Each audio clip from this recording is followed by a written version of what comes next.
Welcome back to the Dividend Diplomats YouTube channel. You know you're rocking with your boys, Bert and Lanny, guys. And we're talking about three dividend stocks. No. We're not talking about just three dividends. We're talking about three dividend aristocrats. No. We're talking about three almost dividend kings on this channel.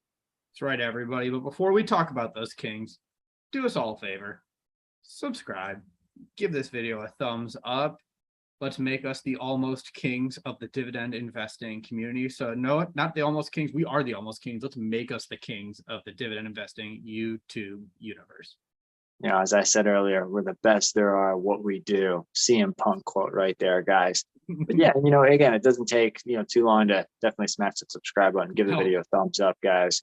Three stocks here. We're trying to provide some value here. We like to really look at, obviously the safer side of investing. Yeah, dividend stocks could be boring. These three stocks, simple and easy to understand. We may know at least two out of the three. The one you may not hear of too much in the news, or too many dividend stock owners out there don't really talk too much about this dividend, soon to be dividend king. But all three, are just approaching the door of being a dividend king. They are in the king of the ring right now, looking at Pepsi, J&J, Procter & Gamble in the ring. And these three stocks want to make some noise at this pay-per-view. That's right. So Lanny had mentioned earlier, we want to talk about dividends that are safe. That's kind of like the point of it. No dividends ever guaranteed. We have to make sure that's a disclaimer. Like, dividend is never guaranteed. We've seen plenty of dividend aristocrats cut their dividend before when times got tough. That said, why we focus on AT&T, we're still watching you, brother. But for the most part, dividend aristocrats and dividend kings are the darlings of the dividend community because they've demonstrated their ability to increase their dividends through good times and bad. Just by nature, to become a dividend aristocrat, you need to increase your dividend for 25 plus consecutive years at a minimum. To become a dividend king, you need to increase your dividend for 50 plus years. That means if you've increased it for that long, you've done it through good economic cycles and bad economic cycles. So it's a good predictor that when times get tough, management still finds a way to continue growing that income. Yeah, you're spot on. Good times, bad times, they're still going. And what better way to look at three stocks that are literally on a 50-year mark? They're so close, some of these stocks, some 2, some 3, some about 6 years away from being the king of the ring. It's always nice to enter new dividend kings too, because you know how hard it must be to ever look back once you hit that threshold. No, I know, that's right. You have to start the journey somewhere, and we always joke around about that with companies that are just starting. You don't just become a dividend aristocrat overnight. It takes time. Imagine how much more triumphant and how much better of a feeling that is when you hit that 50-year mark. So that's going to be cool. All three of these stocks that we're going to talk today are so freaking close to having increased that dividend for 50 plus years. It's going to be great. We're pumped up to talk about them and just show some of the metrics for each one of them. Yeah, we'll run through the DD stock screening metrics. You guys already know them. The price to earnings ratio less than the S&P 500, dividend payout ratio less than 60%. And then obviously you already know that these companies have a track record of growing dividends. And guys, again, why it's important? Because you want to grow and add to that passive income stream. You want it to grow safely and soundly, no matter what economic cycle we're in. Inflation, deflation, Powellflation, any point in time. Redflation, blueflation, greenflation. Yeah. Eggflation, who gives a? So guys, and Bert, we'll even ask you, how many of these three stocks do you own in your portfolio? Just one. What about you, Lanny? I own one, but I know we've talked about another one of these three stocks, and it makes no sense how we've never bought them. Yeah, and guess what? I don't know if it's the one that you were just teasing, but one of these is headquartered in the same city as your two finest dividend diplomats, the CC, the Cleveland, Ohio Pride. We're going to save the best for last with that one here. So, Lanny, are you ready to kick this one off? Are we ready to talk about our first almost dividend king? Yeah, let's dive in, Bert. Kick us off here with the first almost king. Archer Daniels Midland, ticker symbol ADM. They are the closest to becoming a dividend king. They've increased their dividend for 48 consecutive years. 48 years, guys, of increasing dividends. I think they just increased their dividend from 40 to 45 cents, over a 10% dividend banger for this almost dividend king. Yeah, and if you want to talk about how they've been able to grow their income, grow their earnings and cash flow for 48 consecutive years, it's pretty simple. Look at their products and look at the industry. Grow food. Yeah, exactly. They are a key component to everyday food. They are a very unsexy company in the sense that, like, you don't really know that their products are in everyday food, but they're a major component of the food industry. Chances are, if you're a major food manufacturer, you are buying stuff from ADM, and that's huge. It's a big moat, and that's how they've been able to grow and maintain that dividend for 48 plus consecutive years. No, exactly. So we'll run through the quick metrics on ADM. Again, one of the largest suppliers in food products here in the US. They're trading at $81.59. That first metric, that price to earnings ratio, that PE ratio, analysts are expecting $6.91. So the PE ratio is below 12, which compares favorably right now versus the S&P 500, which is around 20x. So look at that payout ratio, annual dividends $1.80. Divide that by the earnings, that's a payout ratio of 26%. So a very low payout ratio. Very, very, very low. Wow. Yeah. Almost too low. But yeah, going into the dividend growth, 48 years, guys. They're 2 years away from being the king. They're climbing the rope. They're in the ladder match right now, trying to grab that king belt right there at the top. They've been doing it at 5% on an average rate. And guys, we've already mentioned they did increase their dividend over 10% just a few short weeks ago. Let's talk about that yield, 2.21% currently. So not the highest yield. When you see a low payout ratio like that, you just kind of like winch, like, oh, they should just jack up the payout ratio a little bit and pay a higher yield and still give room. But hey, what can you do? You enjoy it. They still have the 10% plus dividend factor when you talk about that last dividend increase. So with that last 10% dividend increase, not the 5-year average, they have that 2.2% yield, 10% last increase. That gets you over the 10% mark that we love to see. Yeah, pretty solid. So guys, they're down about 9% this year. So keep that in mind. Up actually in the last 52 weeks, 6.5%. And they're 45 billion by market cap. So definitely not a small company by any means. Not at all. So let me just summarize here before Lanny introduces the almost king number 2.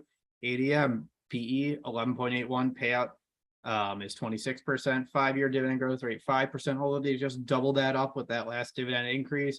They've increased for 48 years, 2 away from becoming that dividend king with a 2.21%. Lanny, take it away. Who is the second almost king?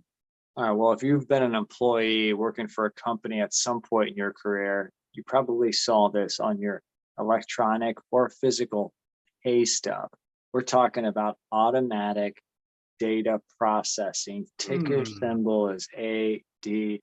And this company has been around for 50, 60, 70 plus years. And they're on, again, the doorstep, almost becoming a dividend king. All right, just like I said for ADM, let's take that to ADP. How many big companies, how many large corporations use ADP? How many people rely on their services?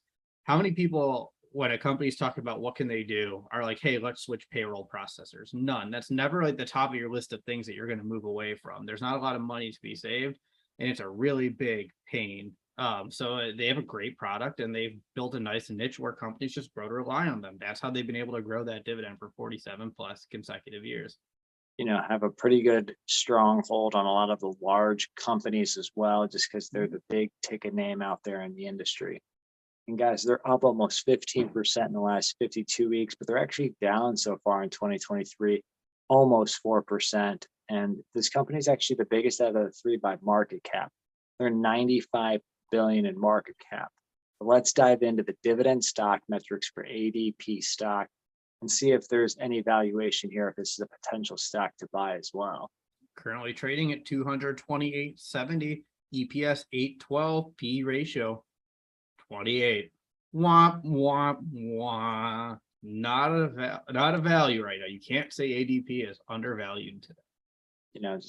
Just a tad expensive right now. Obviously, they make up for it in some other factors, performance, dividend growth. Let's look at the payout ratio here. They pay $5, per share per year, or $1.25 per quarter, that actually leads out to a 61.5% payout ratio currently. So over that 60% threshold, surprisingly. Yeah, their 5-year dividend growth rate's 13.43%. So very solid dividend growth rate. And we mentioned it, they've increased that dividend for 47 years. So just 3 away from becoming a dividend king. Almost a dividend king. Well, the yield right now at the time of this video, again, we're using stock prices as of February 17th. The yield is 2.19% for ADP. So again, in summary, 28 PE, 61.5% payout ratio, 47 years on the doorsteps of being a dividend king at an average rate of growing the dividends for 13.4%, with a dividend yield of just under 2.2%. So good balance there between growth though and yield. Yeah, you're absolutely right. At least that's where you want to see it on a consistent basis. Low yield, high dividend growth. It's exactly what we want to see. Bert, I hear the music. I'm coming home. I'm coming home. Tell the world that I'm coming home. Let's hear it, Bert. All right. Formerly home to the infamous LeBron mural. Actually, I don't know if infamous is the right word. The famous LeBron James mural. Everybody, how many of you know? We need to know in the comment section. How many of you knew that Sherwin Williams was headquartered in the great city of Cleveland, Ohio? So we're going to talk to you about Sherwin Williams, ticker symbol SHW. SHW, guys. Sherwin Williams. You already know what they're mainly used for. Your paint, your design work, your creative work. Sherwin Williams is usually one of the names at the top of your list. Based in Cleveland, guys. They're trading at $227.98. They're also down this year about 5%, down a little over 12% on the last 52 weeks.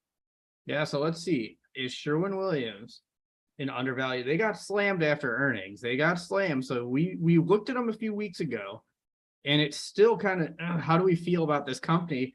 Maybe you'll see why we feel that way when we start talking through the metrics here. They're currently trading at $227.98. It's an EPS of 884. It's a P ratio of 25.79. A little pricey, especially with what they just went through. And we'll get into the dividend growth here in a moment. So just want to kind of remember dividend growth. Dividend payout ratio, they pay 60.5 cents per share per quarter, or $2.42 per share per year. The dividend payout ratio, very safe at 27.38%, and plenty of room to obviously grow that dividend. So speaking of dividend growth, that's an excellent segue, Lanny. Their 5-year dividend growth rate is 16.68%. Very strong 5-year dividend growth rate.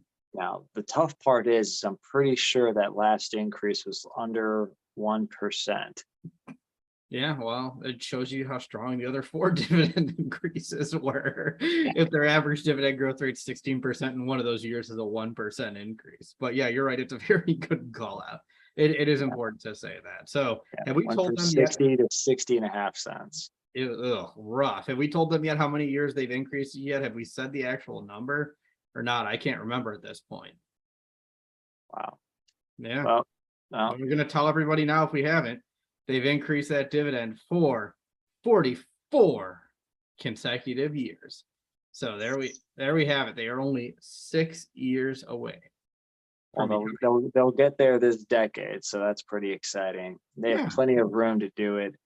Dividend yield, though, is 1%. So 1% yield with a 1% dividend growth rate right now just doesn't taste that good. That paint smells a little rough. But historically, definitely a higher dividend growth. Yeah, maybe the dividend growth because they're working on building that new skyscraper here in Cleveland. Right. That's right. Yeah.